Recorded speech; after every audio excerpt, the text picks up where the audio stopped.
शनिवार का शेड्यूल था, उसको आज हम करने वाले हैं। उस दिन आपका टेस्ट नहीं हो पाया था। तो आज एक पेपर डिस्कस करेंगे और साथ में हम 30 क्वेश्चन पॉलिटी के करेंगे स्पीड में। ओके? तो आप लोग रेडी हो जाइए और आप लोग आंसर दीजिए। तो सबसे पहले अभी हमने पॉलिटी और हिस्ट्री किया है, तो उसके सारे क्वेश्चन हम करेंगे। तो ये देखिए आपका क्वेश्चन है, ये करंट अफेयर से पूछा हुआ है। पूछ ये रहा है कि जो लोकसभा का इलेक्शन हुआ था, ये कितने फेज में हुआ था, है ना? तो अब यहाँ पे हमें एक चीज ये समझ आ रहा है कि जो आपका अगला अभी जो बिहार में इलेक्शन हुआ है ना, तो इस पे क्वेश्चन आ सकता है। तो बिहार इलेक्शन का डेट आपको पता होना चाहिए कि किस डेट में बिहार इलेक्शन का हुआ है। तो ये तो सिंपल था, ये ऑलमोस्ट 7 फेज में हुआ था। तो तो इससे रिलेटेड कुछ और फैक्ट हम देखेंगे। आपके स्क्रीन पे दिख रहा है कि लोकसभा का जो चुनाव होता है ना, क्या होता है इसमें? 543 सीट थे, 28 यूनियन टेरिटरी और 8 स्टेट के बीच में चुनाव होता है। 19 अप्रैल में शुरू होता है, 1 जून को इलेक्शन खत्म होता है। इलेक्शन कराता कौन है? तो आप लोग जानते हैं, इलेक्शन कमीशन ऑफ इंडिया है। ये चुनाव कराता है और ये कैसी बॉडी है? तो आपको पता है कि ये ऑटोनॉमस बॉडी है। आपको एक चीज और पता होनी चाहिए, जो भी इम्पोर्टेंट बॉडी होती है ना, जैसे इन्हें फोर्थ पिलर कहते हैं आप डेमोक्रेसी का, है ना? बुलवार्क बुलवर्क ऑफ इंडियन कॉन्स्टिट्यूशन, मतलब कि इनके बिना डेमोक्रेसी अधूरा है। तो इनका रीअपॉइंटमेंट नहीं होता है। इसलिए नहीं होता, मैंने आपको बताया था फ्राइडे वाली क्लास में कि क्यों इनका रीअपॉइंटमेंट नहीं होता है। Okay? Election commission of India होता है, किसका किसका चुनाव कराता है? तो लोकसभा, राज्यसभा, विधानसभा और विधान परिषद, और साथ में प्रेसिडेंट वाइस प्रेसिडेंट का चुनाव कराता है। इनके बारे में 324 आर्टिकल से 329 आर्टिकल के बारे में है, भाग 15 में बात किया गया है। होता क्या है? 3 मेंबर की बॉडी होती है, याद रखना आपको। एक चीफ इलेक्शन कमीशन होता है और साथ में 2 इलेक्शन कमिश्नर होते हैं। ये पहले एक बॉडी था। टीएन शेषन के पहले क्या था? ये सबसे जबरदस्त अब तक के इलेक्शन कमिश्नर माने जाते हैं। पहले क्या था? 1 मेंबर बॉडी था। लेकिन अब क्या है? ये 3 मेंबर बॉडी है, ये आपको याद रखना है। ओके? इनका टेन्योर होता है 6 साल और 65 साल, ये आपको याद रखना है इलेक्शन कमीशन का। ओके? फिर इसके बाद अगर हम देखें तो ये मॉडल कोड ऑफ कंडक्ट आप जान, बस बेसिक आइडिया रखें कि इलेक्शन के समय होता है। इसके साथ मैं कुछ इंपॉर्टेंट चीज बताऊंगा जो आगे एग्जाम में पूछ सकता है, जैसे कि नेशनल पार्टीज। ओके, कैग भी है, इसका रीअपॉइंटमेंट नहीं होता है। इसका आर्टिकल आप लोग जानते हैं। चलिए, अभी की बात करें तो हमारे देश में 6 नेशनल पार्टी हैं। एक नेशनल पार्टी होता है, एक स्टेट पार्टी होता है ना? तो इस तरीके से पार्टीज होती हैं। तो 6 नेशनल पार्टी हैं, 6 का नाम आपको याद होना चाहिए। एक है आम आदमी पार्टी, एक है कांग्रेस, एक है कम्युनिस्ट पार्टी ऑफ इंडिया, एक है बहुजन समाजवादी पार्टी और एक बीजेपी, तो आप जानते हैं। ये पार्टी आपके लिए इतना इम्पोर्टेंट है कि आप सोच नहीं सकते हैं। क्यों? क्योंकि अभी ये रिसेंटली, इसका नाम आपको याद रखना है एनपीपी। ये रिसेंटली नेशनल पार्टी बना है, इसलिए इसका नाम बहुत इम्पोर्टेंट है। और ये कहाँ का है? तो नॉर्थ ईस्ट का। नॉर्थ ईस्ट जानते हैं ना, 7 सिस्टर, वहां से इकलौता नेशनल पार्टी है। तो इसको आपको याद रखना है एनपीपी। आपको रटा होना चाहिए, ऑप्शन में जरूर देता है। ओके? इसके साथ आपको एक नोटा के बारे में बता दूं। नोटा आप लोग जानते हैं, नन ऑफ द अबव। ये अपने देश के इलेक्शन में इंक्लूड किया गया है। तो नोटा का पहली बार जो यूज हुआ था ना, लोकल इलेक्शन में हुआ था 2009 में, और छत्तीसगढ़ में जो चुनाव हुआ था उसमें हुआ था। हाँ, लोकसभा इलेक्शन जनरल इलेक्शन ही होता है, सिंपल सा। अब किस कंटेस्ट में आप पूछ रहे हैं वो डिपेंड करता है ना। फिर आते हैं, तो ये लोकल गवर्नमेंट का इलेक्शन होता है 2009 में।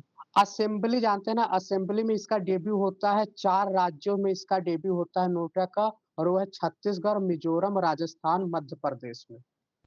सबसे इंपॉर्टेंट चीज जो आपको याद रखना है, मैं इसको हाईलाइट करता हूँ, ये आपके लिए बहुत इंपॉर्टेंट है। जो नोटा होता है ना, नोटा कहाँ पे नहीं होता है? राज्यसभा और लेजिस्लेटिव काउंसिल में नोटा नहीं होता है, ये आपको याद रखना है। राज्यसभा और लेजिस्लेटिव काउंसिल में नोटा नहीं होता, ये एमसीक्यू वो बहुत पूछता है। नोटा का यूज सिर्फ होता है लोकसभा के चुनाव में और विधानसभा के चुनाव में। ओके? राज्यसभा और सेम जैसे सेंटर का अपर हाउस, वैसे स्टेट का अपर हाउस होता है लेजिस्लेटिव काउंसिल, उसमें इसका यूज नहीं होता है। ओके, चलिए एक केस पूछ लेता है, पीयूसीएल केस 2013 है, ये इससे रिलेटेड है, बस आपको इतना ही याद रखना है। ओके, और नोटा का कोई इम्पैक्ट नहीं होता है। जो इलेक्शन होता है ना, उसमें चाहे जितना वोट मिल जाए, अगर इसको मेजोरिटी भी मिल गया नोटा को ना, तो भी कोई इम्पैक्ट नहीं है उतना। तो इस तरीके से आप देख सकते हैं। चलिए अब आते हैं अगले क्वेश्चन पे, ये आपका पेपर है। फिर है ये, इसका आंसर दीजिए आप लोग। क्वेश्चन नंबर 6 आपके स्क्रीन पे है, इसका आंसर दीजिए आप लोग। ये भी मैंने कराया है रेट के बारे में। क्वेश्चन ये पूछ रहा है कि आपकी जो लिबर्टी है उसके लिए कौन सा रेट आपको दिया गया है, बताइए। हैबियस कार्पस, क्वो warranto, mandamus, prohibition.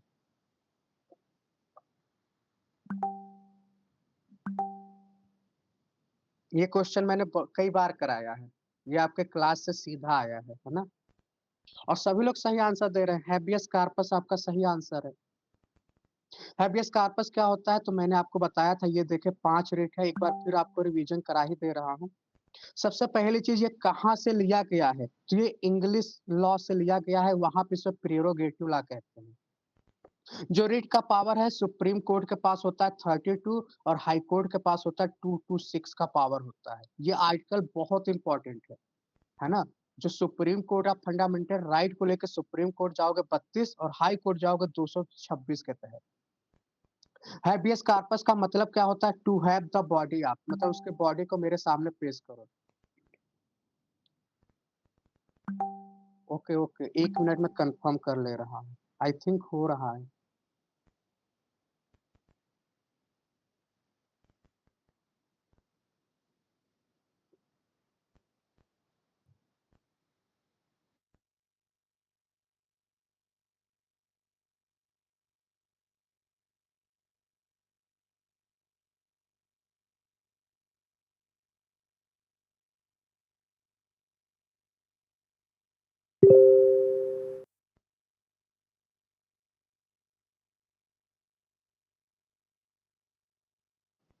Okay okay, recording हो रहा है अभी, तो हम आगे चलते हैं। और तो जैसा कि आप देख सकते हैं, एक सेकंड। तो हैबियस कार्पस है, हैबियस कार्पस का मतलब क्या होता है, टू हैव द बॉडी, आप मैंने आपको बताया था इसका यूज क्यों होता है, तो आप लोग जानते हो। फिर इसके बाद हमने देखा था मैंडमस। मैंडमस क्या होता है, जब कोई ऑफिशियल काम नहीं करता है तो उसके लिए होता है।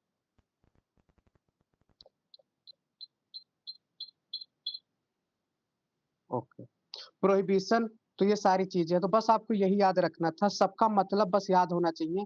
मैंडमस मतलब होता है वी कमांड, प्रोहिबिशन मतलब फॉरबिड, ससेरे मतलब बाई टू इन्फॉर्म, और को वारंटी बाई व्हाट अथॉरिटी तुम ये काम कर रहे हो, है ना। तो ये आप देख सकते हैं। फिर रेट आपने देखा। फिर ये वाला क्वेश्चन देखिए, क्वेश्चन नंबर 8 आपके स्क्रीन पे है, और इसका आंसर दीजिए आप लोग। क्वेश्चन नंबर 8 का आंसर दीजिए। क्वेश्चन नंबर ये है कि जो अकबर ने ना फतेहपुर सिकरी में क्या बिल्ड किया था, तो फतेहपुर सिकरी अकबर के नाम पे तो बहुत फेमस है। तो आप लोग आंसर दे रहे हैं पंचमहल, सही है, ये वाला आंसर सही है। कैसे, अब अकबर का कुछ और इम्पोर्टेंट चीज देख लेते हैं। तो अकबर के बारे में अगर हम देखें तो आपके स्क्रीन पे दिख रहा होगा इसने क्या क्या और किया था। जैसे आगरा फोर्ट इसने बनवाया था 1574 में। किसके यूज से बनवाया था, रेड सैंडस्टोन, ये आपको याद रखना है। फिर लाहौर फोर्ट 1586 में, इलाहाबाद फोर्ट 1583 में, ये गंगा यमुना रिवर के पास। अजमेर फोर्ट ये राजस्थान के पास है, जो भी विक्ट्री हुआ था, ये देखिए। फिर इसने जो ये फतेहपुर सिकरी में एक नया कैपिटल अपना बनवाया था, वो यूनेस्को वर्ल्ड हेरिटेज साइट में भी शामिल है। तो ये थोड़ा सा इंपॉर्टेंट हो जाता है आपका। तो बाकी पीडीएफ में है, एक बार आप देख लेंगे तो इसमें ज्यादा कुछ नहीं है। फिर आते हैं, अगला क्वेश्चन आपके स्क्रीन पे है, इसको बताइए आप लोग।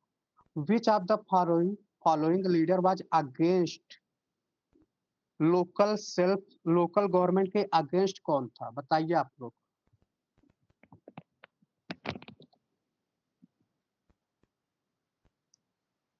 अब देखिए ऐसे क्वेश्चन में क्या होता है ना, आपको एक चीज तो पक्का पता है कि लोकल के गवर्नमेंट के अगेंस्ट महात्मा गांधी तो नहीं होंगे।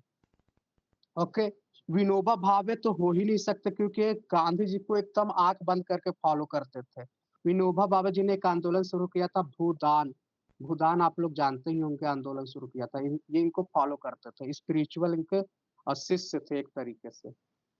अब इसके अगेंस्ट कौन थे ना, ये भीमराव अंबेडकर जिसके अगेंस्ट में थे। ये आपको याद रखना है। कैसे अगेंस्ट में थे अंबेडकर जी, कैसे अगेंस्ट में थे? क्योंकि इन्हें लगता था ना जो डिस्क्रिमिनेशन हो रहा है वो इसी बेस पे हो रहा है। ओके, अच्छा आप लोग ये बताइए, मैंने आपको बताया था ब्रिटिश एज में किसे father of local self government कहा जाता है, बताइए आप लोग। Father of local self government किसे कहते हैं?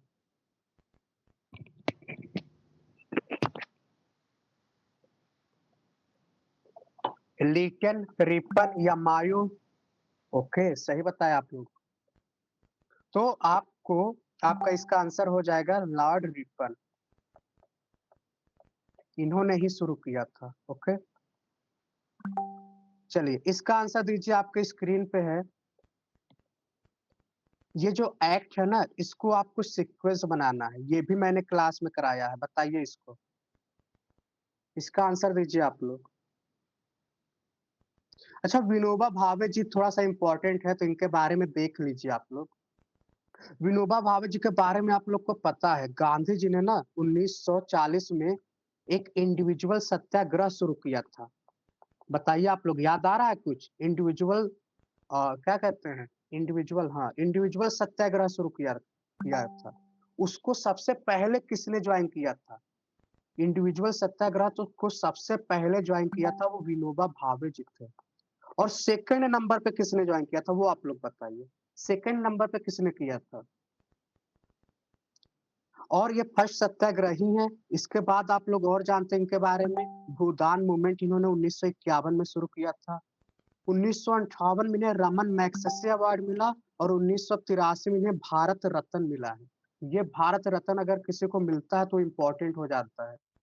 एकदम सही बताया आपने। नेहरू जी, नेहरू जी दूसरे नंबर पे थे। ओके, तो ये इंडिविजुअल सत्याग्रह भी पूछ लेता है। और ये कब हुआ था? अगस्त ऑफर के बाद और क्विट इंडिया मूवमेंट के पहले, यानी क्रिस्प मिशन जो था ना उसके पहले। तो बस इतना ही है। इसका बताइए, क्वेश्चन नंबर 10 का आंसर बताइए, सीक्वेंस एबीसीडी क्या होगा, पहले क्या आया था? तो आपको पता है, charter act, Pitt's India act 1984 में आया था। Regulating act 1974, sorry 1784, 1774, 1774।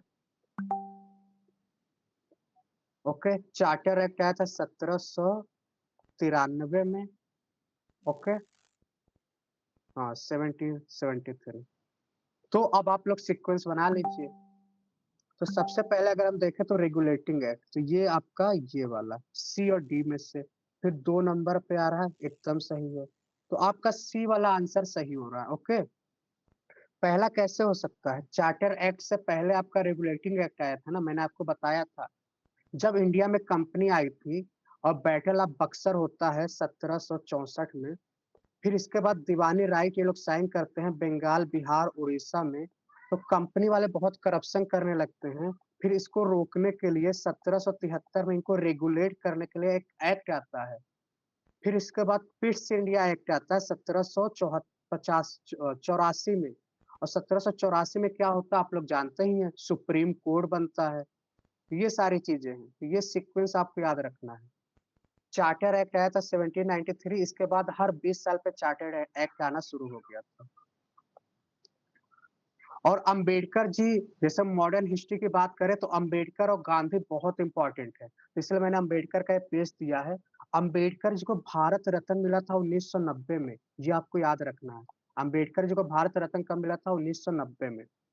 ओके, इसके बाद बात करें तो इनके बारे में कुछ चीजें इंपॉर्टेंट, जैसे 1924 में इन्होंने क्या किया था, बहिष्कृत हितकार्य सभा बनाया था।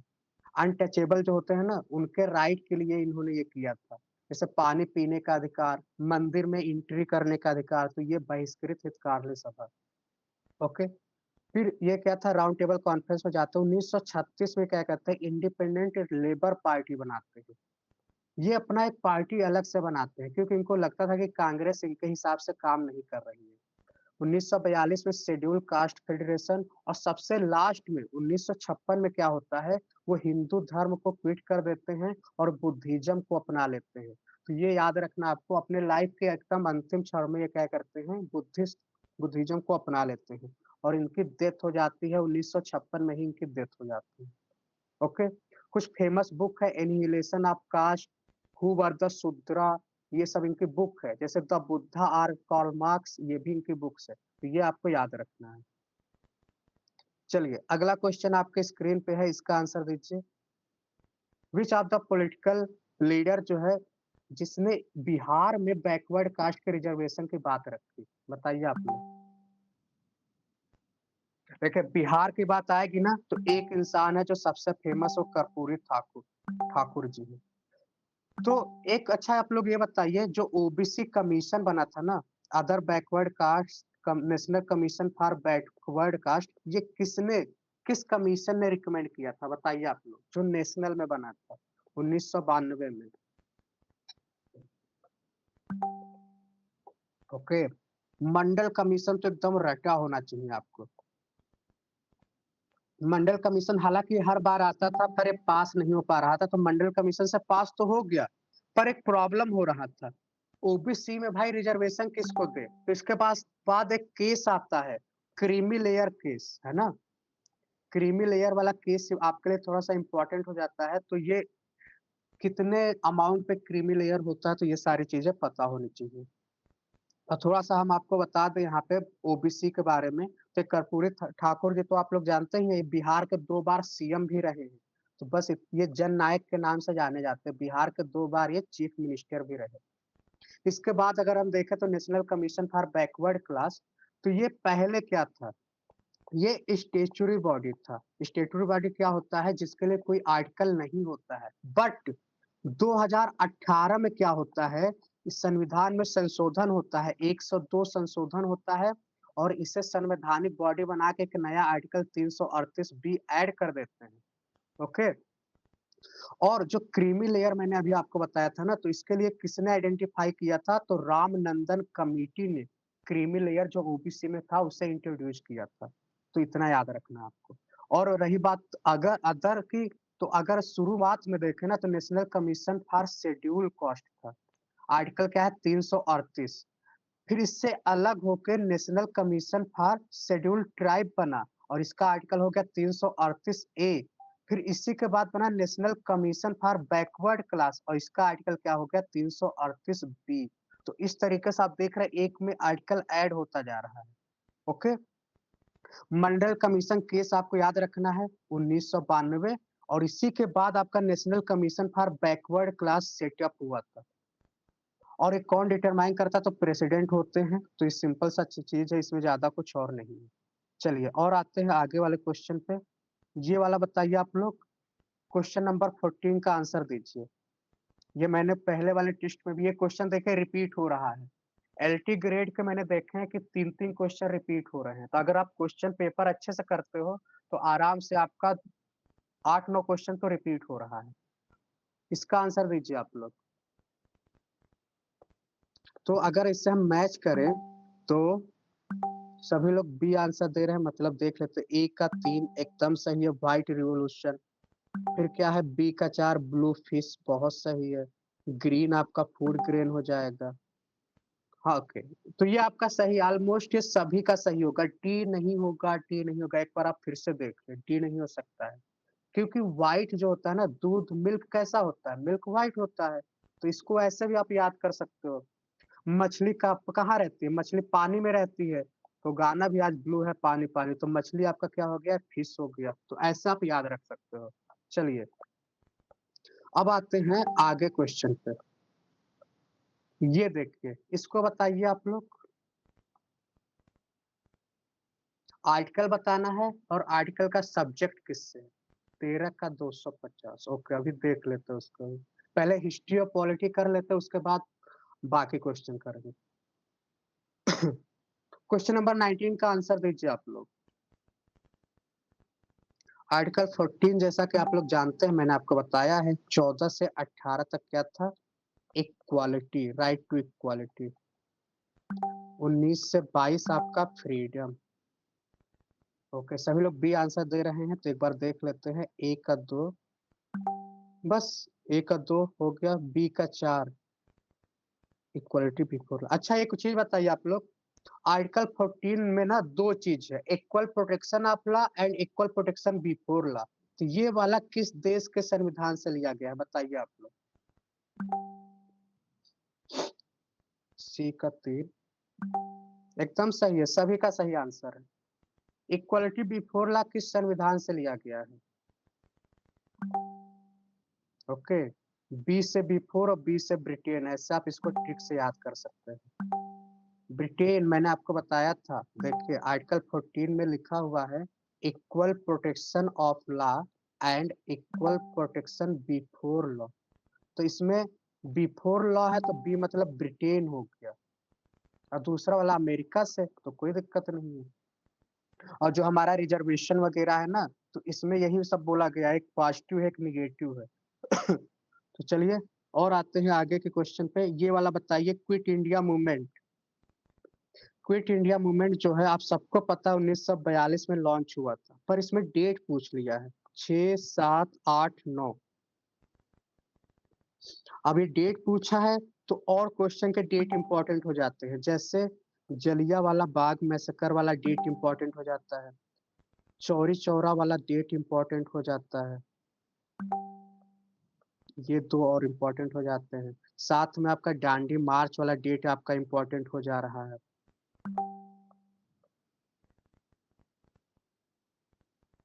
तो इसका आपका आंसर सभी लोग दे रहे हैं 9 अगस्त। 9 9 9 9, मेरे ख्याल ख्याल से इसका 8 हो, 8 अगस्त होना चाहिए। एक बार आप लोग बताइए ध्यान से, मेरे को 8 अगस्त 1942 लग रहा है। इतना तो मुझे पता है कि ये इवन नंबर है, जो क्विट इंडिया मूवमेंट हुआ था ना, वो इवन नंबर था। अब 6 होगा या 8 होगा, इन्हीं में से कोई एक होगा। 7 या 9 तो नहीं होगा, इवन नंबर है कोई। हाँ, तो 6 या 8 अगस्त होगा, इवन नंबर में है, आपको ये याद रखना है। जहां तक मेरे को लग रहा है 8 अगस्त होना चाहिए। एक बार चेक करके आप लोग बताइए। तब तक जलियांवाला बाग आप लोग जानते ही हैं 13 अप्रैल। चौरी चौरा बहुत इंपॉर्टेंट है। चौरी चौरा वाला डेट आपको 2022 का डेट एक बार आप लोग देख लेना। डांडी मार्च का डेट बताइए हमें। डांडी मार्च का डेट बताइए, देखते हैं कौन बताता है इससे। 5 फरवरी, ओके, बहुत इंपॉर्टेंट है। डांडी मार्च का 1931 तो है, 1930, 1931, 1931, 12 मार्च से लेके 6 अप्रैल तक। इसको कैसे याद करोगे? 12 का आधा क्या होता है? 6। तो 12 मार्च 6 अप्रैल, तो इसको ऐसे याद कर सकते हो, 12 का आधा 6, मैंने ऐसे याद किया है। 12 मार्च 6 अप्रैल। ऑपरेशन जीरो आवर क्यों शुरू हुआ था, बताइए आप लोग। ऑपरेशन जीरो आवर क्यों शुरू हुआ था क्विट इंडिया मूवमेंट के बाद? किसने शुरू किया था? ओके, कांग्रेस के जितने भी इंपॉर्टेंट लीडर थे ना, तुरंत गिरफ्तार कर लेते हैं, ऑपरेशन जीरो आवर शुरू करते हैं। तो ये क्वेश्चन पूछ लेता है, ये ब्रिटिश गवर्नमेंट, ब्रिटिश ऑफिशियल ने शुरू किया था। और क्यों? क्योंकि आप ये क्विट इंडिया मूवमेंट को ये लोग क्या चाहते थे, सफल ना हो, मतलब कि फेल हो जाए, इसलिए लोग शुरू करते हैं। और जितने भी लीडर थे, आईएनसी के लीडर को ये लोग क्या कर देते हैं, अरेस्ट कर लेते हैं। ओके, चलिए इसका आंसर दीजिए आप लोग। ट्राइब वाला भी है, दूध सागर मिडिल बर्ड, ये वाला बुद्धिस्ट काउंसिल, इसका आंसर दीजिए आप लोग। पहला, दूसरा, तीसरा, चौथा, इसका मैंने ट्रिक भी बताया था।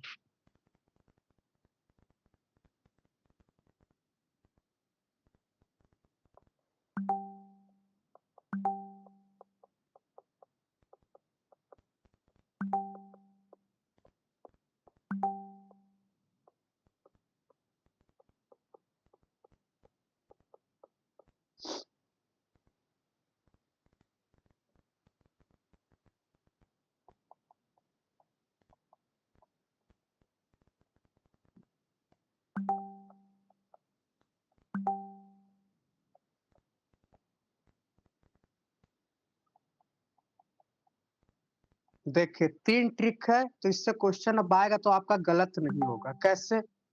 मैंने बताया था बूढ़े मतलब क्या होता है, आप लोग देख जानते हैं ना कि जो बुढ़ा हो जाता है वो राजा कैसे बनेगा? तो बुढ़ा राजा है तो विश्वास पात्र का नहीं होगा।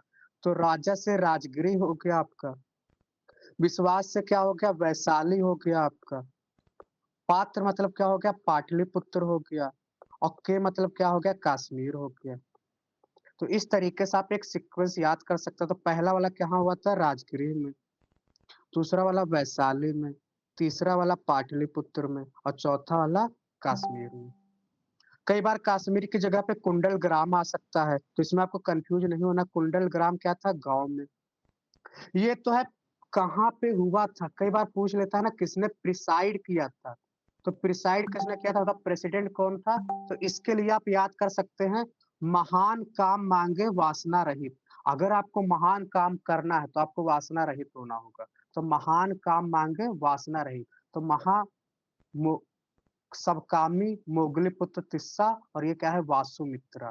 तो ये चारों नाम आपको याद हो गए। कोई नहीं।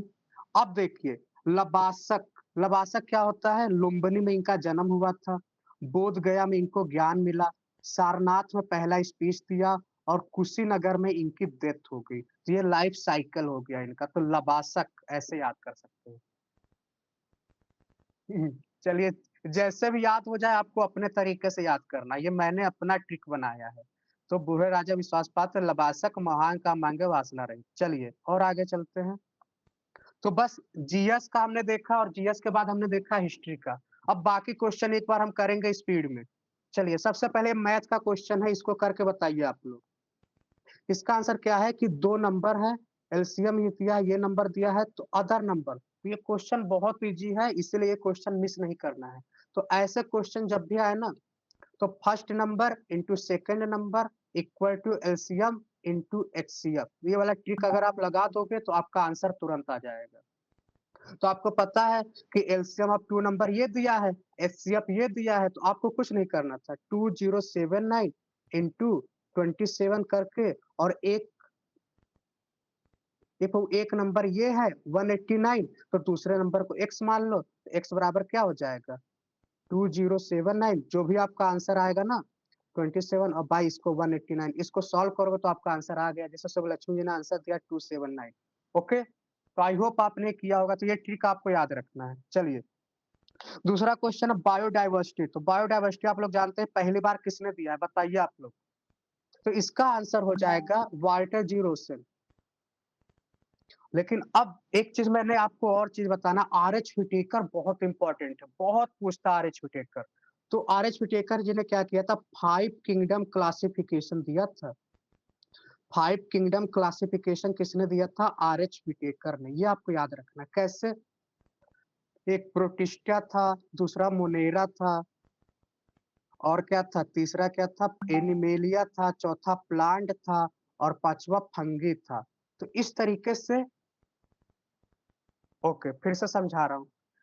आर.एच. व्हिटेकर जी ने क्या किए थे? ये एक बोटैनिस्ट थे, मतलब बॉटनी के ये प्रोफेसर थे। तो ये क्या करते हैं? ये 5 किंगडम क्लासिफिकेशन देते हैं। एक बार मैं आपको ये पूरा कॉन्सेप्ट यहाँ समझाता हूँ। कहीं पेज है क्या? देखिए, यहाँ ध्यान से देखिए। अगर देखिए क्वेश्चन ये था ना, पहले अपने देश में ना बहुत साइंस में भी धीरे-धीरे इवोल्यूशन होता है। हर एक सब्जेक्ट में इवोल्यूशन होता है। तो सबसे पहले आते हैं लिनियस। लिनियस का नाम आपको याद रखना है, कार्ल लिनियस इनका नाम था। इन्होंने क्या दिया था? द्विपद नाम पद्धति दिया था, द्विपद नाम पद्धति। इसका मतलब ये होता है, इंग्लिश में कहते हैं बाइनोमियल नोमेनक्लेचर दिया था। मतलब कि आप अभी देखते हो किसी का नाम अगर साइंटिफिक भाषा में लिखते हैं तो कैसे लिखते हैं? जैसे इंसानों का होता है होमो सेपियंस। होमो सेपियंस मतलब क्या होता है? ये जीनस है और ये स्पीशीज है। तो इसी को कहते हैं द्विपद नाम पद्धति। मतलब साइंटिफिक नेम जो होता है ना, दो चीज में डिवाइड होता है, जीनस और स्पीशीज में। ये क्यों दिया था? इसके पीछे एक छोटा सा स्टोरी है, मैं आपको बता रहा हूँ, समझना आप इसको। एक बार क्या हुआ था, सारे साइंटिस्ट का कॉन्फ्रेंस हो रहा था और सारे साइंटिस्ट, पूरे देश के साइंटिस्ट आए थे। तो सपोज करो एक जानवर को ले लो, सपोज करो कोई कुत्ता ले लो। अब इंडिया का वहाँ साइंटिस्ट गया तो कुत्ता बोल रहा है, चाइना का साइंटिस्ट कोई और भाषा बोल रहा है, चीपी बोल रहा है, अमेरिका का साइंटिस्ट उसे डॉग बोल रहा है और किसी और देश का साइंटिस्ट कुछ और बोल रहा है। तो लोग एक-दूसरे की बातों को नहीं समझ पा रहे थे, इसका मतलब क्या है तो सभी सही थे, लेकिन सबका अपना भाषा था। तो एक यूनिवर्सल भाषा होना ज़रूरी है। तभी से आया साइंटिफिक नेम, है ना? मतलब ये हुआ कि अब एक नाम होगा और पूरे देश के साइंटिस्ट इस साइंटिफिक नेम को यूज़ करेंगे। तो इससे क्या होगा किसी को प्रॉब्लम नहीं होगी। अब किसी देश का भी साइंटिस्ट हो क्या बोलेगा? होमो सैपियंस बोलेगा, हो ना? कुत्ता को क्या बोलेगा? कैनिस फैमिलियारिस, मैंगो को क्या बोलेगा? मैंजिफेरा इंडिका, है ना? मोर को क्या बोलेगा? पावो क्रिस्टेसस। तो इस तरीके से आप देखेंगे कि सबका साइंटिफिक नेम होता है। तो अगर क्वेश्चन पूछे कि द्विपद नाम पद्धति किसने दिया था, तो वो लिनियस जी ने दिया था। इतना आपको याद समझ आया? ये एमसीक्यू में बहुत पूछता है। सेम ऐसे ही एक साइंटिस्ट थे आर.एच. व्हिटेकर। आर.एच. व्हिटेकर जी ने क्या किया था, इन्होंने 5 किंगडम क्लासिफिकेशन दिया। 5 किंगडम मतलब कि इस धरती पे जितनी भी चीज़ें हैं, उनको 5 पार्ट में डिवाइड कर दिया। क्या? एक प्लांट, एक एनिमल, एक फंगी, एक प्रोटिस्टा और एक मोनेरा। तो इस तरीके से 5 पार्ट में पूरी चीज़ों को डिवाइड कर दिया। तो ये कौन थे? आर.एच. व्हिटेकर जी। इसके बाद और भी साइंटिस्ट आते हैं, वो एनिमल किंगडम को अलग करते हैं, प्लांट किंगडम को भी डिवाइड डिवाइड करते हैं। जैसे एनिमल किंगडम को कैसे डिवाइड किया? एनिमल किंगडम को 10 फाइलम में डिवाइड कर दिया। प्रोटोजोआ, पोरीफेरा, सिलेंट्रेटा, प्लेटीहेल्मिन्थेस, एक्सकेलमेंथेस है ना? इकाइनोडर्मेटा, कॉर्डेटा, हम लोग कार्डेटा में आते हैं। ऐसे प्लांट में क्या है? Fungi, algae, bryophyta, pteridophyta, gymnophyta, angiosperm. तो इस तरीके से प्लांट को डिवाइड किया गया है। तो आपको ज़्यादा नहीं याद रखना, बस ये आर.एच. व्हिटेकर और लिनियस का नाम आपको याद रखना है। एक चीज़ और जो क्वेश्चन पूछता है, मैं आपको अभी टेलीग्राम ग्रुप में भेज दूँगा। हमारा राष्ट्रीय पक्षी है मोर, तो मोर का साइंटिफिक नेम पूछ लेता है। और हमारे यहाँ जो भी नेशनल चीज़ें हैं, उनका साइंटिफिक नेम बहुत पूछता है, जैसे आम का पूछ लेगा, है ना? तो इस तरीके से वो मैं ग्रुप में भेज दूँगा, तो आप उसको याद कर लेना। जैसे मैंगो का क्या होता है आप लोग जानते ही होंगे, मैंगिफेरा इंडिका होता है। चलिए, अगला क्वेश्चन है, तो ये हमने देखा आर.एच. व्हिटेकर जी हमने देख लिया, ये भी हमने देख लिया। आर.एच. व्हिटेकर 5 किंगडम क्लासिफिकेशन हमने देख लिया। अगला क्वेश्चन है, ये वाला देखिए, इसका आंसर दीजिए आप लोग। कौन इसमें से एक कोर्स सीरियल क्रॉप नहीं है? तो पहले मैं आपको बता दूँ कोर्स सीरियल होता क्या है? ऐसे प्लांट ना जहाँ पानी की कमी होती है, जैसे एरिड सॉइल में जो उगते हैं उन्हें कोर्स सीरियल क्रॉप कहते हैं। और आप सभी को पता है कि व्हीट और राइस एक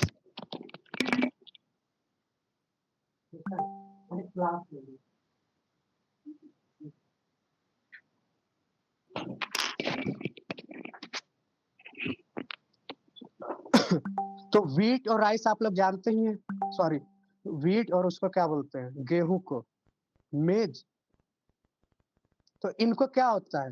वी हाँ, तो इनको पानी बहुत चाहिए होता है, तो वाटर इंटेंसिव क्रॉप होते हैं। वाटर इंटेंसिव क्रॉप होते हैं। इनको पानी बहुत चाहिए, तो ये तो गलत हो जाएगा। यही तीनों हैं जिनको पानी कम पानी में भी ये ग्रो कर जाएगा। तो ये बहुत सिंपल था, ये बेसिक नॉलेज से भी आप कर सकते थे। चलिए, इसका आंसर दीजिए आप लोग, कहाँ पे विंटर के महीने में बारिश होता है? मतलब ठंड में कहाँ बारिश होता है? क्वेश्चन नंबर 7 का आंसर दीजिए आप लोग। ओके, डी वाला ये तो सबका सही होगा। अब दूसरा एमसीक्यू आपको पता है क्या पूछता है? किस मानसून से मतलब किस विंड से बारिश होता है? ऑप्शन में दे देगा south west monsoon, south east monsoon, retreating monsoon, है ना? इस तरीके से ऑप्शन देगा और आपको बताना है, तो इसका आंसर जो होगा रिट्रीट मानसून से बारिश होता है। ओके? और एक चीज़, जैसे मान लो ये इंडिया है, तो ये साउथ वेस्ट मानसून जा रहा है, तो मानसून की शुरुआत होती है। तो ये जो राजस्थान वाला एरिया है, यहाँ पे बारिश बहुत कम होता है। क्यों होता है बताइए आप लोग? लौटता हुआ मानसून, वापस लौट रहा है जल्दी। तो यहाँ पे बारिश क्यों नहीं होता है? क्योंकि बारिश 3 तरीके से होता है। एक होता है बारिश टकरा के होता है, एक कन्वेंशनल रेनफॉल होता है। तो इस तरीके से ये वाला जो टकरा नहीं पाता इसलिए बारिश नहीं होता है। चलिए, अब अगला क्वेश्चन है, इसका आंसर दीजिए आप लोग। ये वाला, क्वेश्चन नंबर 12 का आंसर दीजिए।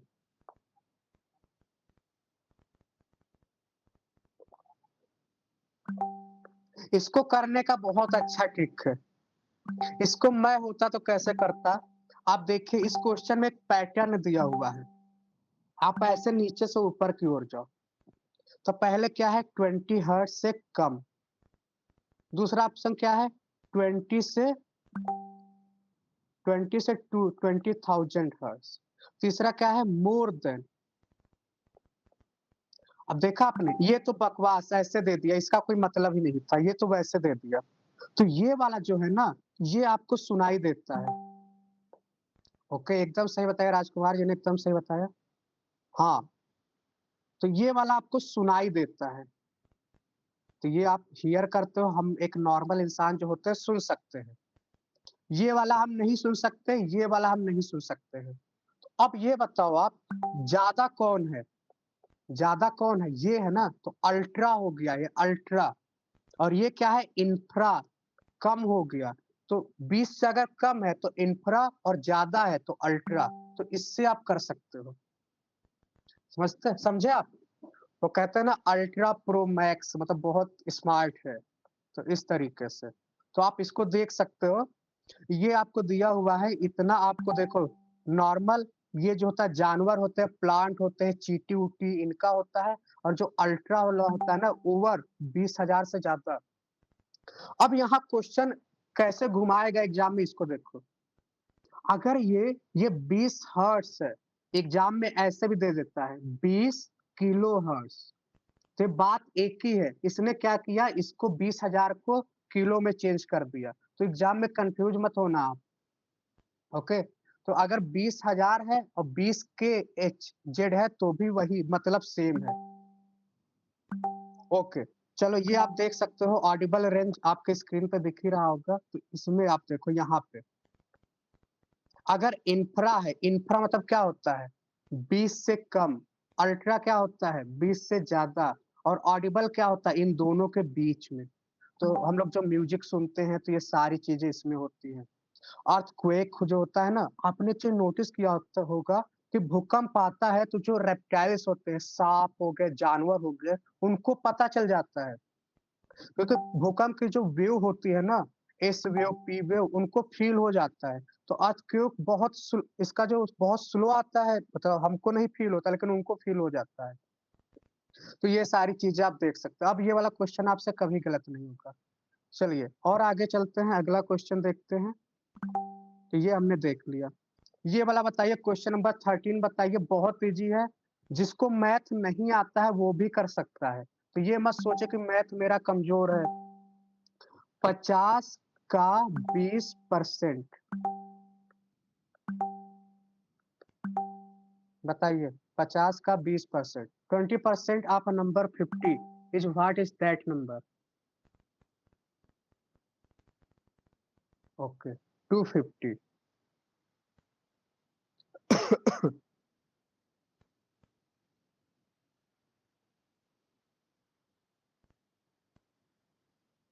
चलिए ये वाला क्वेश्चन बताइए। और क्या आगे हम, हाँ, सर्व शिक्षा अभियान, इसका आंसर दीजिए आप लोग। सर्व शिक्षा अभियान, इसको कैसे आप देखिए, इसमें ना हल्का सा आपको एक ट्रिक मिलेगा। कैसे? आप देखो 2020 है और 2001 है, सबसे कम 2001 है, सबसे ज्यादा 2020 है। और 2014 और 2007। आपको पता है हल्का सा भी अगर आप दिमाग लगाते तो आपको पता है 86 कॉन्स्टिट्यूशन अमेंडमेंट एक्ट हुआ था 2002 में। और क्या बोला गया था कि एजुकेशन सबको देना चाहिए। तो आपने ये तो स्कीम बहुत पुराना है, तो आप 14-20 वाला तो तुरंत काट दोगे, क्योंकि आप हम लोग प्राइमरी स्कूल में देखते थे, हमारे जो गाँव में प्राइमरी स्कूल पे लिखा होता था सर्व शिक्षा अभियान, तो ये 14 वाला भी आप काट लोगे। कन्फ्यूज़न इसमें होता आपको कि अगर ये हल्का-सा अगर आप हिंट लगाते ना तो ये 2001 वाला आप सही कर ले जाते, है ना? क्योंकि 86 कॉन्स्टिट्यूशन अमेंडमेंट हुआ था, उसी समय ये वादा किया गया था कि ये एजुकेशन जो यूनिवर्सल होना चाहिए, सबको देना चाहिए। तो ये आप ऐसे देख सकते हो 6 से 14 साल के बच्चों को। चलिए, अगला क्वेश्चन है, इसका आंसर दीजिए आप लोग। क्वेश्चन है, which crop known as camel of crops, है ना? हुँ, हुँ। Camel of crop, okay. ये वाला हल्का-सा ट्रिकी था, अगर आप जानेंगे तो ही कर पाएँगे, क्योंकि चारों ऑप्शन एक ही तरह है, चारों ऑप्शन सेम है। पर स्पेशल जो है ना, ये वाला जो टर्म यूज़ होता है सोरगम के लिए करते हैं, क्यों करते हैं सोरगम के लिए? क्योंकि हालाँकि ये तीनों कम पानी में उगते हैं, तीनों एरिड सॉइल में उगते हैं, पर इसकी क्वालिटी ये होती है ना, अगर प्रोलॉन्ग्ड लंबे समय तक ड्रॉट है, तो भी ये सर्वाइव कर जाएगा। तो ये आप रट्टा मार लो। और कैमल क्यों बोलते हैं? क्योंकि आपको पता है कैमल बिना पानी के भी सर्वाइव कर सकता है, तो इसीलिए इसको ये टर्म दिया गया है। तो हालाँकि तीनों हैं एरिड सॉइल में उगते हैं, तीनों आपके वो कोर्स क्रॉप हैं, लेकिन ये जो क्रॉप है ये लंबे समय तक सर्वाइव कर लेता है। चलो, और एक चीज़ अगर पूछ ले कभी एग्ज़ाम में, तो ये जो बाजरा होता है ना, इसको ड्राई क्रॉप या पुअर्स मैन फूड भी कहते हैं। ये ज्वार बाजरा हमको भी नहीं पता है, गाँव में लोग खाते-पीते ज्वार बाजरा ये सारी चीज़ें।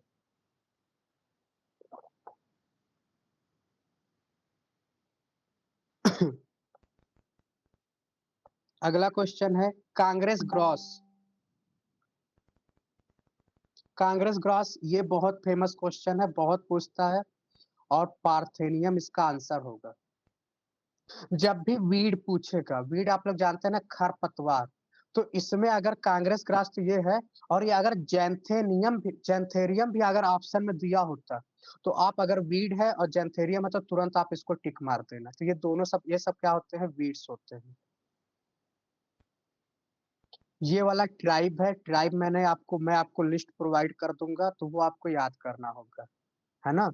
तो ये धीरे-धीरे हो जाएगा। जैसे एनसीईआरटी में जितने हैं, क्लास 6 टू 10th सारे ट्राइब का लिस्ट मैं दे दूँगा, ज़्यादा नहीं। अगर आप 10 ट्राइब आपको याद करना है और उससे 10 में से क्वेश्चन आएगा। जैसे बुशमैन जो होता है ना, बहुत फेमस है। बुशमैन आपका है ये कालाहारी डेज़र्ट। कालाहारी डेज़र्ट कहाँ पे है? ईस्ट अफ्रीका, मलेशिया, न्यूजीलैंड, और मसाई आपका कहाँ? मसाई आपका मलेशिया का हो जाएगा। तो ये सारी हम देख लेंगे, वो मैं आपको लिस्ट दे दूँगा, है ना? तो वहाँ से आप इसको याद कर लेना। 21 में ज़ैंथेनियम, नहीं, ये पार्थेनियम दिया हुआ है ना, कांग्रेस क्रॉप को पार्थेनियम कहते हैं। कांग्रेस ग्रास का ही साइंटिफिक नेम है पार्थेनियम। ओके, इसको डूरंड कप मैंने आपको बता ही दिया है। डूरंड कप का संबंध किससे है बताइए आप लोग? डूरंड कप का संबंध किससे है? बहुत अच्छा, फुटबॉल से है। अभी मेसी भी इंडिया आए हुए थे, तो उनका संबंध फुटबॉल से है, तो ऐसे आप याद रख सकते हैं। दूध सागर फॉल, ये जो झरना गिरता है ना नदी के ऊपर, बहुत इम्पोर्टेंट है। आपको ज़्यादा याद ही नहीं करना, बस 5 फॉल मैं आपको बताऊँगा, 5 याद कर लो, आपका टेंशन खत्म। अगर पूरे विश्व का पूछ ले, पूरे वर्ल्ड का पूछे, तो एक एंजल फॉल है। एंजल ये कहाँ पे है? वेनेजुएला में। वेनेजुएला में है पूरे विश्व का। ओके, डैम का भी ट्रिक है, डैम वाला मैं बता दूँगा। ये देखिए, आपके स्क्रीन पे दिख रहा होगा, जो अगर हम बात करें ना इंडिया की सबसे ऊँची, क्वेश्चन पूछता है ना इंडिया के सबसे लार्जेस्ट मतलब कि सबसे ऊँचा झरना कौन-सा है? तो वो कुंचिकल, कुंचिकल कहाँ पे है? कर्नाटक में है, और किस नदी पे है? तो वराही रिवर पे है। दूसरे नंबर पे जॉग फॉल, इसे गरसोपा भी कहते हैं, ये शरावती रिवर पे है, और ये कहाँ पे है? कर्नाटका में है। तीसरा जो इम्पोर्टेंट है दूध सागर पूछ लेता है, और धुआंधार धुआंधार जो है ये मध्य प्रदेश में है, वो नर्मदा नदी पे है। और दूध सागर आपने अभी देखा, ये मांडवी रिवर पे है, और ये कहाँ पे है, गोवा में। तो ये 4 आपको याद रखना है, बस इतना ही आपके लिए इम्पोर्टेंट है। चलिए अगला क्वेश्चन है, तो ये दूध सागर आपका क्या हो जाएगा, गोवा वाली नदी जो है ये मांडवी, मांडवी गोवा है ना। ये हमने देखा। शरावती रिवर पे आप लोग जानते ही हैं, शरावती रिवर पे अभी मैंने कौन सा बताया, जॉग। ये भी आपको याद रखना है। ये क्वेश्चन देखिए, ये केमिस्ट्री का है, अगर आपको हल्का सा बेसिक नॉलेज होगा तो ये क्वेश्चन आप कर ले जाएंगे। क्वेश्चन नंबर 28 का आंसर दीजिए आप लोग। कौन सा मेटल है जो, ये हम लोग बहुत प्रैक्टिकल किए हैं अपने स्कूल लाइफ में भी। तो इसमें जो है ना, एक है सबसे सोडियम जो है बहुत तेज रिएक्ट करता है ना। एक क्वेश्चन मैं और पूछूंगा, सारे मेटल जो होते हैं, सारे मेटल जो होते हैं वो सॉलिड होते हैं, एक्सेप्ट एक मेटल सॉलिड नहीं होता है, वो क्या होता है, लिक्विड होता है at room temperature, at room temperature. Okay, सभी लोग बता रहे हैं मरकरी, तो सही होगा। मरकरी का सिंबल होता है Hg, तो आपको ये याद रखना है, मरकरी आपको याद रखना है, ये रूम टेम्परेचर। तो ये क्वेश्चन पूछ लेता है कौन सा मेटल जो होता है लिक्विड होता है, तो ये आपको याद रखना है। तो इसको अगर हम पीरियोडिक टेबल बताए ना, तो अगर आप जानते हैं कि हमारा पीरियोडिक टेबल ऐसे होता है, और यहाँ पे जो अभी सारे एलिमेंट लिखे होते हैं, लिए थे, मैग्नीशियम, एल्यूमिनियम,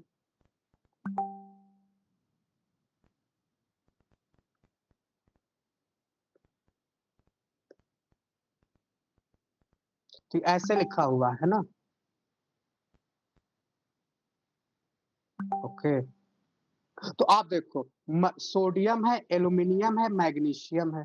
तो सोडियम देखो, सोडियम है, एल्यूमिनियम यहाँ होता है, और क्या है, मैग्नीशियम। तो सोडियम में 11 होता है, एल्यूमिनियम में 12 होता है, एल्यूमिनियम मैग्नीशियम एल्यूमिनियम में एटॉमिक नंबर 13 होता है ना। एच से शुरू होता है।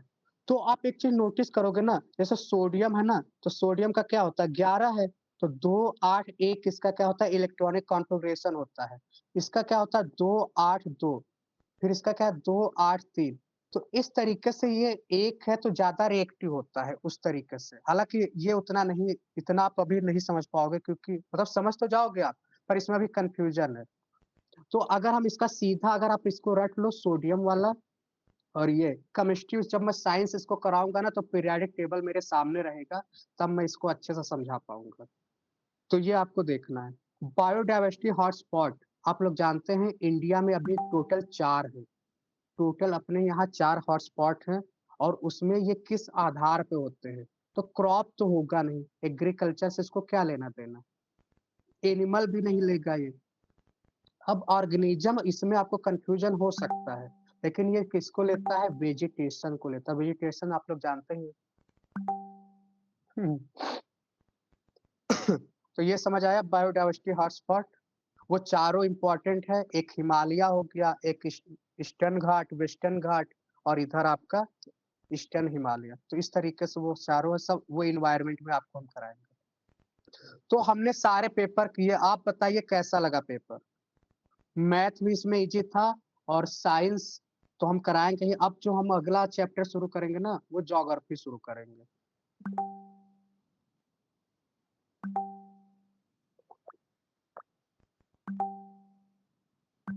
चलिए, अब हम स्पीड में एक क्वालिटी वाला टेस्ट कर लेते हैं। अभी हमारे पास 10 मिनट है, देखते हैं हम कितना कर पा रहे हैं। ओके,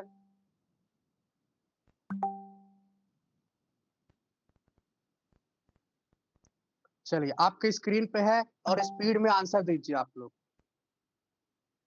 ओके, मैंने कहा था ना, आप करते जाओ, देखो कितने क्वेश्चन आ रहे हैं, जो भी मैंने कराया सब उसी में से आ रहे हैं। आप देखो, एक चीज बताओ ना, इसे कहते हैं रिलेटिव गेन। रिलेटिव गेन क्या होता है, आप लोग जानते ही हैं। जैसे कि अगर आप बाकी देखोगे आप, तो वो लोग 50-50 लेक्चर दे रहे हैं, हिस्ट्री पे वो लोग दे रहे हैं 20-25 लेक्चर, क्वेश्चन आ रहा है 3। और यहाँ हम 7 लेक्चर करा रहे हैं, उससे क्वेश्चन आ जा रहा है, तो रिलेटिव गेन आपका ज्यादा हो रहा है। चलिए क्वेश्चन नंबर 1 का सभी लोग सी आंसर दे रहे हैं, एकदम सही है। क्वेश्चन नंबर 2 का आंसर दीजिए, क्वेश्चन नंबर 2 और क्वेश्चन नंबर 3 का। सेकंड का D all of them notion justice, हाँ आप लोग जानते हैं 3 प्रकार के जस्टिस है प्रियम्बल में, सोशल, इकोनॉमिक और पॉलिटिकल। रिलीजियस जस्टिस आपके नहीं है।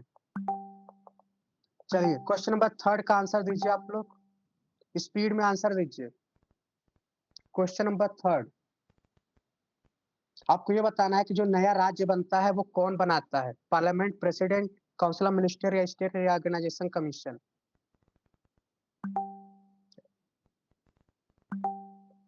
पावर किसके पास है नया राज्य बनाने का? आप लोग गलत कर रहे हैं। नया राज्य बनाने का पावर है पार्लियामेंट के पास ना। मैंने आपको बताया था आर्टिकल 1 से 4 तक। ये तो एक कमीशन बना था रिकमेंड करने के लिए। ओके, तो 1 से 4 तक आर्टिकल होता है और आर्टिकल नंबर 2-3 में बोला गया कि बाउंड्री को चेंज करके नाम बदल के एक स्टेट का 2 हिस्सा करके नया राज्य बनाया जा सकता है। तो पार्लियामेंट बनाता है। ओके, विधान परिषद कौन बनाता है? तो विधान परिषद जो होता है एक आर्टिकल 169 से बनता है और फॉर्मेशन कौन बनाता है? पार्लियामेंट ही इसको बनाता है। जो राज्यों में विधान परिषद होता है ना वो पार्लियामेंट बनाता है। विधान परिषद बनाता कैसे है? तो आप लोग जानते हैं जो राज्य होता है तो राज्य का जो विधानसभा होता है, राज्य का विधानसभा वो अपने यहाँ से पास करता है। जैसे मान लीजिए यूपी में तो है, जिस राज्य में नहीं है, जैसे मान लीजिए छत्तीसगढ़, छत्तीसगढ़ में विधान परिषद नहीं है, तो छत्तीसगढ़ क्या करेगा? अपनी असेंबली से पास करेगा विथ स्पेशल मेजोरिटी से पास करके कहाँ भेजेगा? पार्लियामेंट के पास भेजेगा और पार्लियामेंट में सिंपल मेजोरिटी से पास हो जाएगा और एक नया राज्य बन जाएगा। तो समझ आया आपको? तो इस तरीके से होता है। कभी विधान परिषद बनाने के लिए राज्यों को इनिशिएटिव शुरू करना होता है। क्वेश्चन नंबर 4 का आंसर दीजिए, सभी लोग स्पीड में आंसर दीजिए। क्वेश्चन नंबर 4 और 5 का आपको ये बताना है कि जो इंडिया सिटीजनशिप एक्ट है, अगर किसी को इंडियन ओरिजिन है तो कितने साल अगर भारत में रहे तो उसे यहाँ का सिटीजनशिप मिल जाएगा। 5, 3, 7, 9। सभी लोग गलत आंसर दे रहे हैं, इसका 7 ईयर है। आपको 7 साल इंडिया में रहना होगा तब आपको भारत की नागरिकता मिलेगी, है ना? एक न्यू सिटीजनशिप एक्ट आया था, इसी बीजेपी सरकार में आया था। इसमें क्या बोला गया है?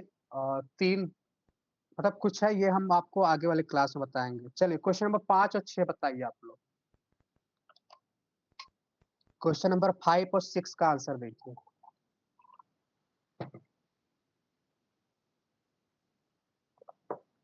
सिटीजनशिप पार्ट 2 में है और आर्टिकल 4 से 11 है।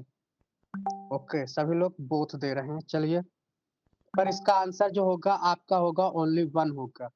जो भी ए दे रहा है उसका सही है। कैसे सही है? सिटीजनशिप का आर्टिकल 5 से 11 होता है, ना कि 4 से 11। ये आपका गलत है। भाग 2 है, भाग 2 तो आपका एकदम सही है। चलिए क्वेश्चन नंबर 6 का आंसर दीजिए सभी लोग। Directive principle of state policy के बारे में तो आप लोग जानते ही हैं। तो ये क्या है? Spell out socio economic democracy and provision जो है this principle enforceable by not enforceable. तो क्या सही है? एकदम सही है। डीपीएसपी जो होता है इन्फोर्सिएबल नहीं होता है। ये आपका दोनों होगा, दोनों सही होगा। ओके, शिव लक्ष्मी जी ने सही दिया है, रुचि जी ने सही दिया है। कैसे? आप लोग जानते हैं सिर्फ फंडामेंटल राइट होता है, सिर्फ वही इन्फोर्सिएबल होता है, मतलब उसको लेके आप कोर्ट जा सकते हो। बाकी फंडामेंटल ड्यूटी भी नहीं होता है, डीपीएसपी भी नहीं होता है और इवन आपका प्रियम्बल भी नहीं होता है। ये तीनों इन्फोर्सिएबल नहीं होते हैं। क्वेश्चन नंबर 7 का आंसर दीजिए आप लोग।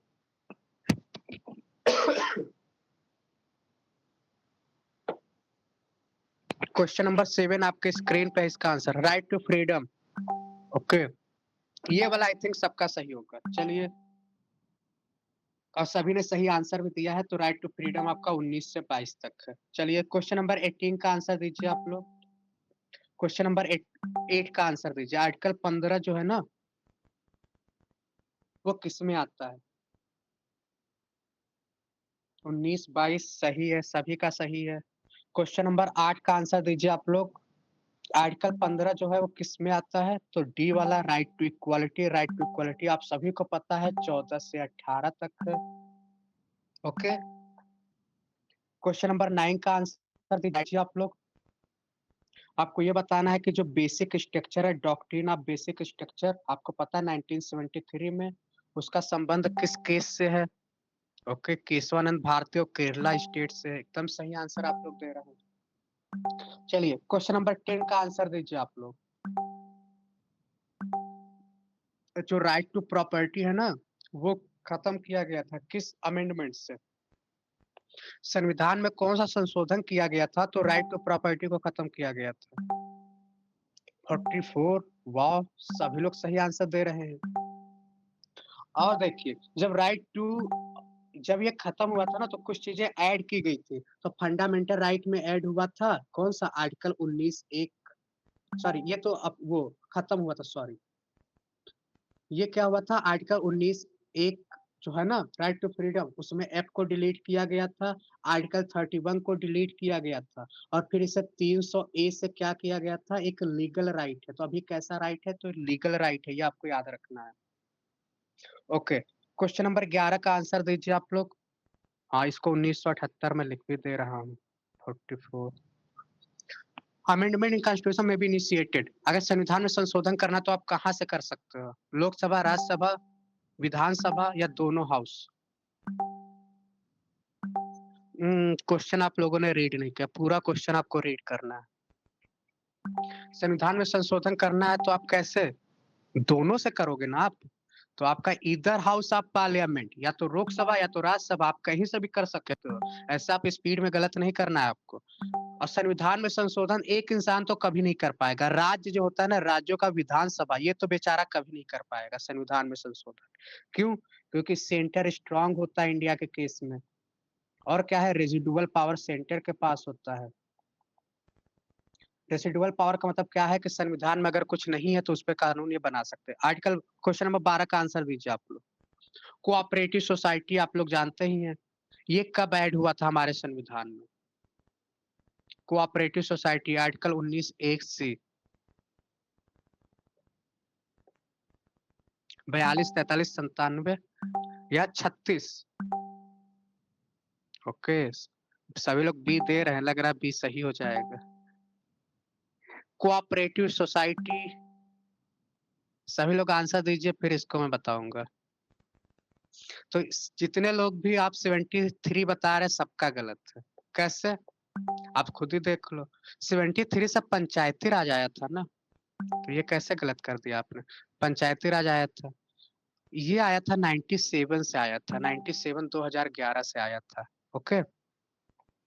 73 से पंचायती राज आया था। 74 से आया था नगर पंचायत। ओके, तो ये आपको नगर पंचायत और पंचायती राज तो आपको रटा होना चाहिए एकदम। ओके। और 42 को क्या कहते हैं? मिनी संविधान कहते हैं, तो ये तो गलत होगा ही नहीं। और कुछ देख लेते हैं। कोऑपरेटिव सोसाइटी आपके लिए इंपॉर्टेंट है। तो जब ये आया तो एक नया भाग ऐड हुआ, 9B। 9B आपको पता है, पहले 9 था, फिर 9A ऐड होता है, फिर 9B ऐड होता है। कैसे? 9 वाला तो आपको पता, पंचायत। 9A वाला जो है municipality. 9B cooperative society. Trick trick trick, तो इसको तो आप बस ऐसे ही पढ़ते जाओ, आपको याद हो जाएगा। इसलिए मैं सब कुछ आपको नहीं बता रहा हूँ। अमेंडमेंट तो 105 है, 106 है। जो इम्पोर्टेंट है सब वही बता रहा हूँ मैं आपको। तो इसमें ट्रिक नहीं याद करना। अगर आप 10 मेन याद कर लो तो अब आगे पीछे करके आप समझ सकते हो, है ना? कोई नहीं, याद हो जाएगा। तो इसके लिए एक नया भाग ऐड हुआ था। नया भाग ऐड हुआ था कौन सा? 9B ऐड हुआ था। ओके। एक नया आर्टिकल डीपीएसपी में भी ऐड हुआ था, 43B। ओके, तो इसमें ज्यादा कुछ नहीं है। एक इम्पॉर्टेंट चीज अगर पूछ ले, 21 मेंबर हो सकते हैं कोऑपरेटिव में। इसमें एससी एसटी के लिए 1 सीट है और औरत के लिए यानी कि वीमेन के लिए 2 सीट रिजर्व रहता है। इनका ऑफिस होता है 5 साल के लिए। ओके। और ये किस में आता है? तो स्टेट लिस्ट में आता है। मैंने बताया था कंकरेंट लिस्ट, स्टेट लिस्ट। अच्छा एक बार बताइए आप लोग, हेल्थ किस लिस्ट में आता है? हेल्थ किस लिस्ट में आता है? स्टेट लिस्ट या कंकरेंट लिस्ट या सेंटर लिस्ट। ओके, बहुत सही। हेल्थ स्टेट में आएगा, अभी बताऊंगा कैसे। एग्रीकल्चर बताइए, एग्रीकल्चर किस लिस्ट में आएगा? स्टेट लिस्ट में। हेल्थ वाला कैसे याद करोगे? मैंने फिर एक बार बताया था, प्रधानमंत्री जन आरोग्य योजना आया था।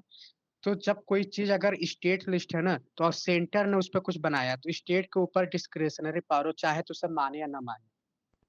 तो प्रधानमंत्री जन आरोग्य योजना को जो ममता बनर्जी जी हैं, आपको पता है कि वो वहां पे दोनों एक दूसरे के एंटी हैं, तो उन्होंने इस स्कीम को अपने राज्य में लॉन्च नहीं किया था।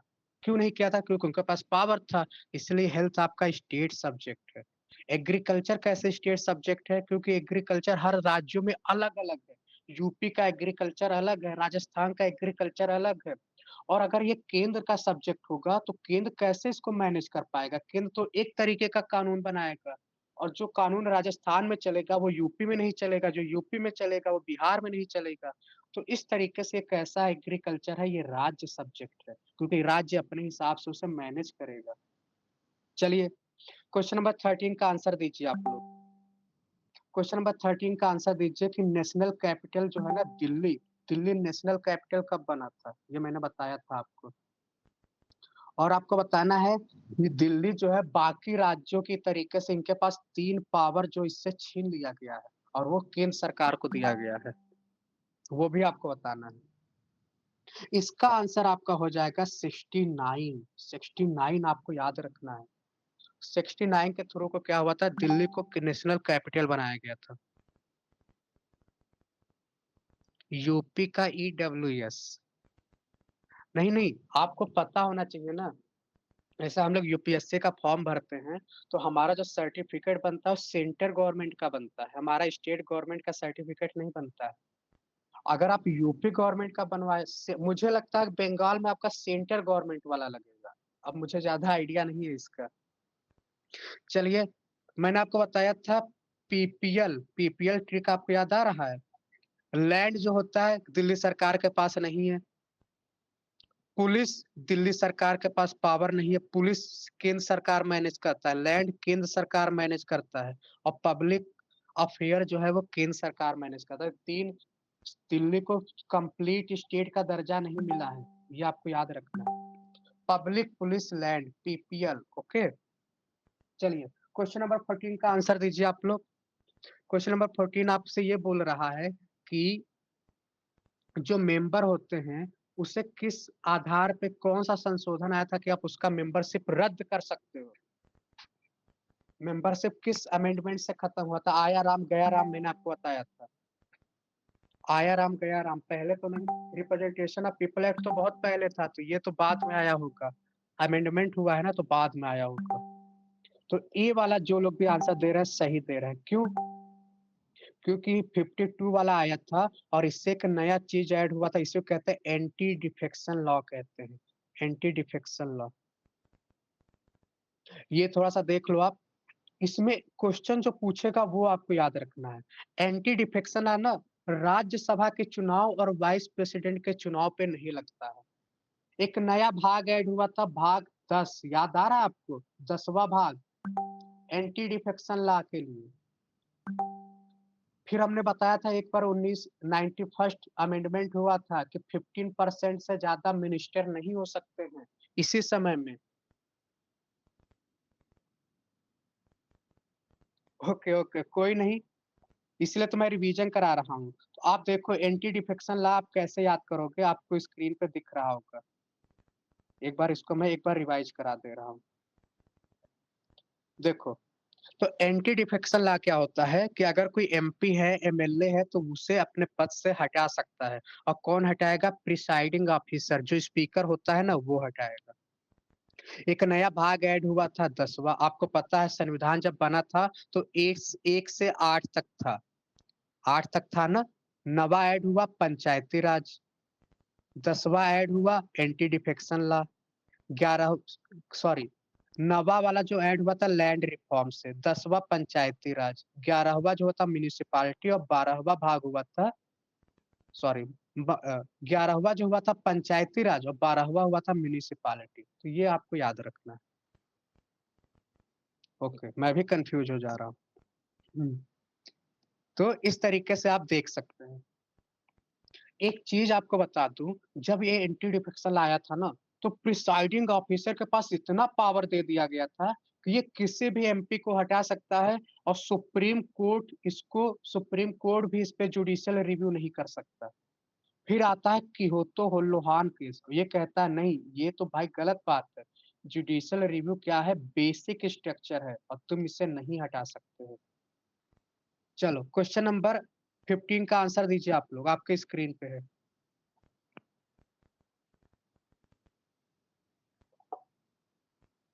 फिफ्टीन का आंसर।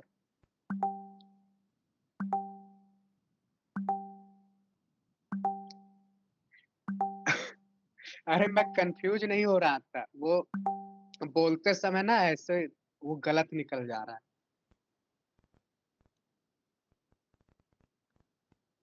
ओके, 15। 16 का आंसर दीजिए आप लोग। 16 का आंसर दीजिए। ये तो सबका सही, मिनी कॉन्स्टिट्यूशन कहते हैं। 1976 में इंदिरा गांधी जी की सरकार आई थी, तो इन्होंने बहुत सारे चेंज अपने हिसाब से कर दिए थे। क्वेश्चन नंबर 16 का आंसर, आपको ये बताना है कि जो जीएसटी आया था, ये 101 कॉन्स्टिट्यूशन अमेंडमेंट एक्ट से आया था, आर्टिकल 279, या 103 वाला है, कौन सा है?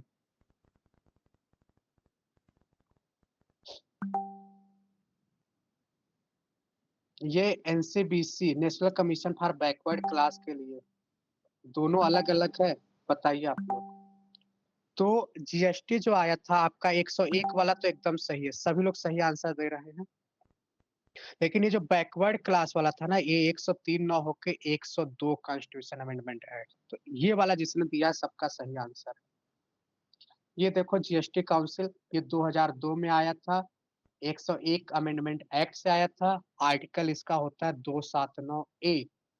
कभी भी अगर ए बी सी डी है तो आप समझ जाओ कि ये बाद में ऐड किया गया है। कंपोजिशन में क्या होता है, यूनियन फाइनेंस मिनिस्टर होता है, मैंने आपको बताया था सारी चीजें। इसके बाद अगर हम बात करें तो ये काम क्या करता है, इसमें डिसीजन मेकिंग कैसे होता है, तो सेंटर के पास जो होता है 1/3 की मेजोरिटी होती है, और स्टेट को ज्यादा पावर दिया गया है जीएसटी में, इनके पास 2/3 की मेजोरिटी दी गई है, मतलब कि पावर दिया गया है, वेटेज। और अगर कोई भी चीज पास करना है ना जीएसटी में, तो उससे 3/4 वोटिंग से पास करेंगे तभी वो आगे चल के वेरीफाई होगा, नहीं तो नहीं होगा। तो ये देख सकते हैं आप। क्वेश्चन नंबर 17 का आंसर दो आप लोग जल्दी से। जो समन करता है ना लोकसभा और राज्यसभा को, आर्टिकल 108 यानी कि ज्वाइंट सीटिंग, कौन बुलाता है? ज्वाइंट सीटिंग कौन बुलाता है? प्रेसिडेंट। बहुत अच्छा है। Joint seating. और प्रिसाइड कौन करता है? ज्वाइंट सीटिंग को प्रिसाइड कौन करता है? ज्वाइंट सीटिंग को प्रिसाइड कौन करता है? स्पीड में आंसर दीजिए। स्पीकर। स्पीकर करेगा। बुलाता प्रेसिडेंट है, पर उससे स्पीकर करता है। और वो, और किस कौन उसमें विनर बनता है? विन विन सिचुएशन किसका रहता है बताइए? ज्वाइंट सेटिंग में विन विन सिचुएशन लोकसभा का। क्वेश्चन नंबर 18 का आंसर दो सभी लोग। अगर प्रेसिडेंट का पोस्ट खाली हो जाता है तो कितने दिनों में उसे फिल करते हैं? जल्दी स्पीड में आंसर दीजिए। 10 क्वेश्चन है, स्पीड में आंसर दीजिए। 6 महीनों के अंदर आपको भरना होगा, है ना? 6 महीने के अंदर उनकी सीट को भरनी होगी। 19 बताइए। वाइस प्रेसिडेंट जो होते हैं, अगर प्रेसिडेंट वाइस प्रेसिडेंट की पोस्ट नहीं रहती है, खाली हो जाती है, तो प्रेसिडेंट कौन बनेगा बताइए? प्रेसिडेंट भी नहीं है, वाइस प्रेसिडेंट भी नहीं है, चीफ जस्टिस ऑफ इंडिया। एक लोग है वो बने, तो उनका नाम बताइए अगर याद आ रहा हो तो। एक इंसान बने थे।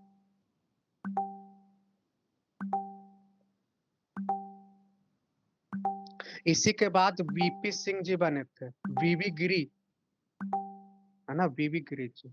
हिदायतुल्लाह। चलिए इसका आंसर दीजिए आप लोग। जो डिस्प्यूट होता है प्रेसिडेंशियल इलेक्शन का, उससे कौन डिजॉल्व वो करता है?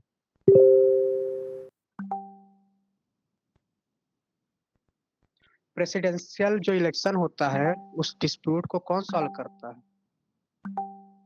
पार्लियामेंट क्यों करेगा? प्रेसिडेंट के इलेक्शन का मैटर है तो सुप्रीम कोर्ट जाएगा, डिस्प्यूट है तो, है ना? और एमपी एमएलए का अगर डिस्प्यूट है तो कौन करेगा बताइए? एमपी और एमएलए का डिस्प्यूट है तो एमपी एमएलए का डिस्प्यूट हाई कोर्ट। ओके। अच्छा, नेक्स्ट क्लास आपका है ना 6 बजे से। ओके। 20 क्वेश्चन हो गए हैं ना, 10 क्वेश्चन बचे वो कल हम कर लेंगे और कल हम पॉलिटी खत्म कर देंगे, उसके बाद हम ज्योग्राफी शुरू करेंगे। तो चलिए आज के लिए इतना ही। Thank you.